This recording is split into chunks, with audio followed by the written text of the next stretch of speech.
welcome back to my channel. Uh-huh. Today I have a special guest. What's up? What's up? So this is my friend, my girl. She's known as Hadfel. So yes, today we are back with a video and we are going to be having a discussion about women and why they're so hung up on marriage. Okay. Mainly African women. Need to specify that. So we'll jump right into the question. Why do you think women are so hung up on marriage? Because you grow up and you get told if you don't have a husband, then your life is not fulfilled. Okay? You are trained as a young woman how to look after the household, and anything different is like, hey, you will not get a husband. And that's just like crazy. And because of that, you grow up thinking that is the ultimate goal that you have to achieve as a woman. And if you don't achieve that, then you are very much short of success. And in some ways, a disappointment to society. I mean, like, from my personal experience, I was included in family prayers. Like, mom and dad. Prayers, you know, was it that deep? Yeah, they were like, we need to pray that she finds a life partner. I was like, yay! I'm not in family prayers. That's when you know it's real. And then the conversation came, you know that you finished university. It is okay for you to have a boyfriend. And mind you, I was in my 20s. Yeah. Okay? So it's like, come on. There is a lot more to life than being married. But it's how, you know, society values different things. Yeah. And especially if you're coming from an African household, that is the holy grail of success. I don't think it is. But obviously, generations before us, that's what they saw. Yeah. See, I think women are more hung up on marriage. Just in this day and age, it's more of the ring.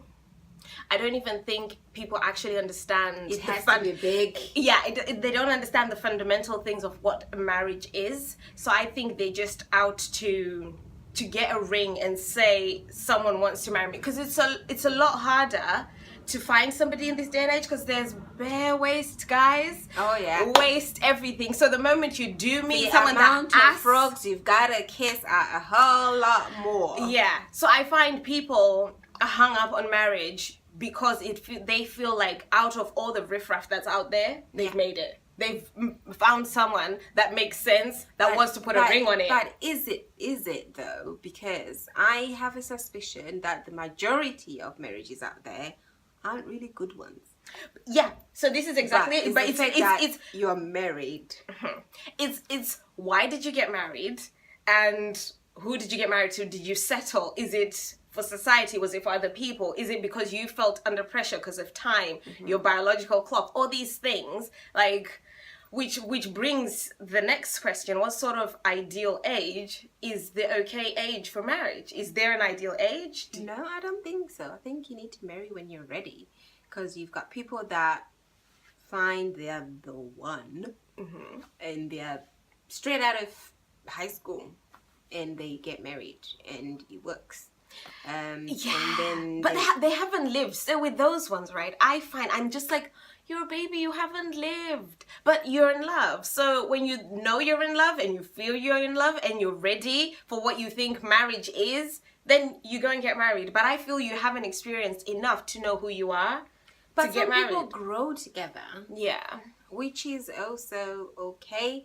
I guess I don't think there's a formula as to how you get there, because some people, like, for example, I heard, you know, how you hear a story about a girl and all of that kind of thing. I heard a story about this couple. They met up 2 weeks later. The dad said, she is going to be the woman of my dreams and I'm going to marry her.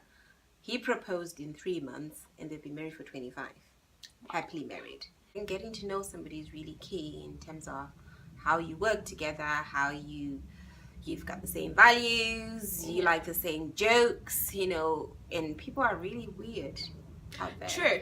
Like some strange people out there. I have met them. I have. You know my story. Like, she knows my story. Like, let's not. Let's not. So, yeah.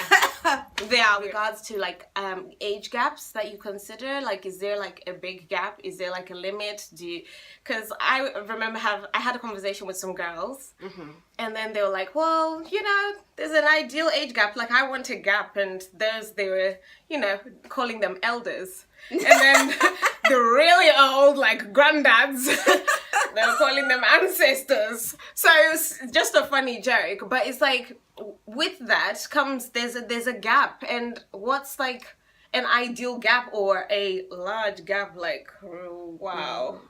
Well, Aaliyah's saying, love ain't nothing but a number. Really? Well, she did. Yeah, I know, no, but my point is, does it not matter? I think it depends with the person, because Demi Moore and Ashton Kutcher did it. 9 years difference between them. Yeah, so what would you say? They were Hollywood, okay? So what would you say is an ideal? Like, if I was to say to you the ideal or the maximum gap you would consider in your head, if it was to, how far up would you go and how far below would you go? I think it's about maturity rather than age, because you get some old souls in some young people, and then at the same time you get some older people who, if you get told how old they are, you're like, oh my God, I really thought the way you carry yourself and your spirit and the way you interact with other people is really young. Yeah. And then you get some people that are just weird. Like, they are granddads trying to act like they're 19. Doesn't work, okay? You need to have done your stages in life and moved on. What's more important is somebody who can transfer into different settings, because you might have somebody who's really young. Yeah. You are able to go to something really serious and they get it. Yeah. But equally, you are able to hang out with a bunch of 18-year-olds and you won't feel like out of place. Yeah. Like, why am I here? Yeah, absolutely.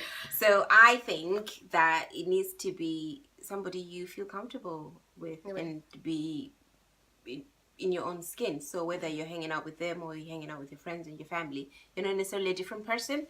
But, you know, they normally say guys are less mature than women. So hence the idea that you always have to marry somebody older than you. Yeah. But I think it's because in African culture, older men means they've got more money, which means you're more likely to suffer. Less likely to suffer. They'll look after you. They'll look after you. You're financially good. But then if you are an independent woman, make your own money, you don't necessarily need which you someone should be to look after you. You can do that yourself. So there you go.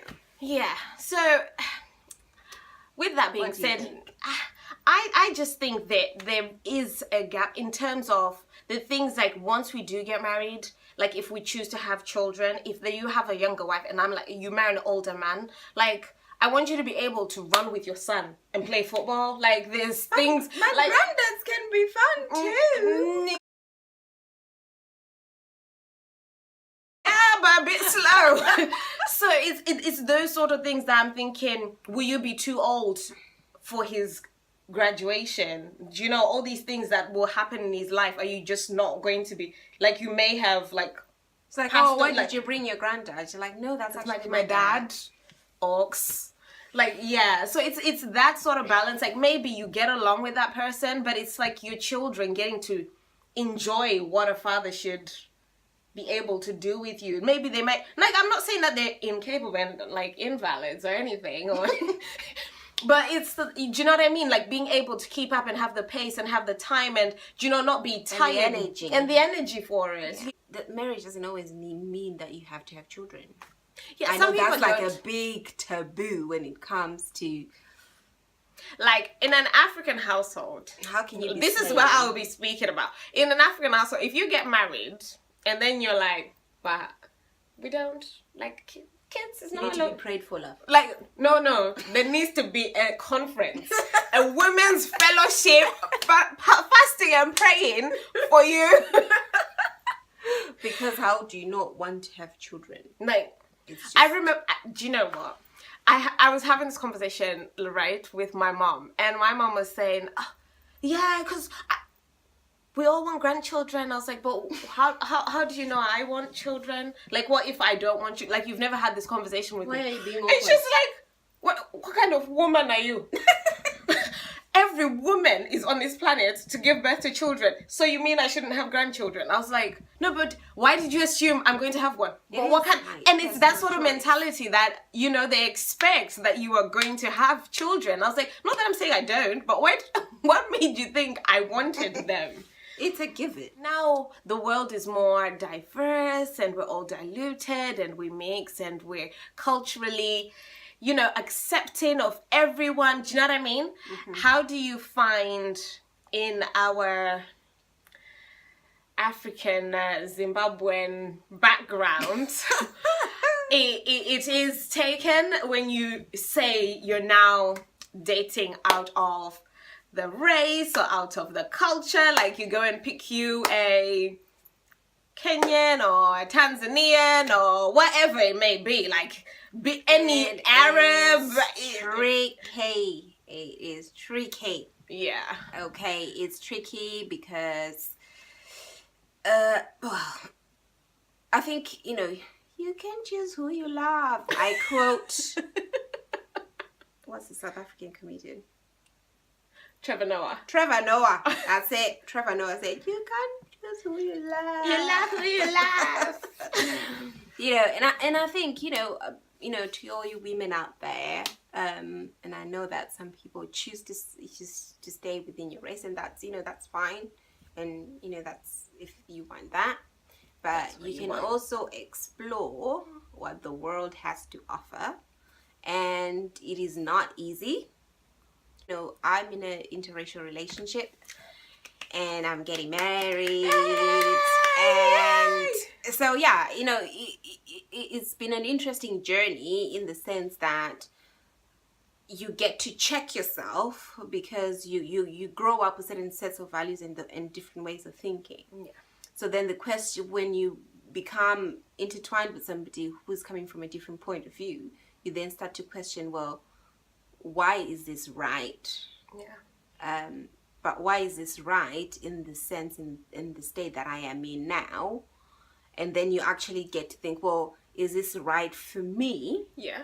Outside of what my family says, What society says, and what the world is saying, what's right for me, Yeah. and does that feel comfortable? It's also very exciting because it opens up loads of possibilities in terms of the introduction of food and broadening up your horizons. Music. And it just makes your relationship a lot Shout out richer. to people in West Africa. I shout you out for Afrobeats, man. Yes, we've been dancing a lot lately. Honestly. So I will just say, based on that, love who you love. And when you love, just be, hopefully you'll have a family that's understanding, open-minded, and that accepts everyone. I don't see why it should be a problem. So It might be. It might be, but I don't see why it should be. That's my, it should. There's a line, and that line, you'll soon find out where that line is when you start dating outside your race. Okay. It's a very broad topic and we could go on for ages. I think this video is long enough as it is. But hopefully you got some points and our views on certain things, and yeah, hope you enjoyed it. Yeah.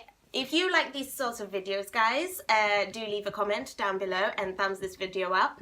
Do like and subscribe if you haven't. And thank you, Headfell, for coming. Okay, guys, so bye. See you in my next video.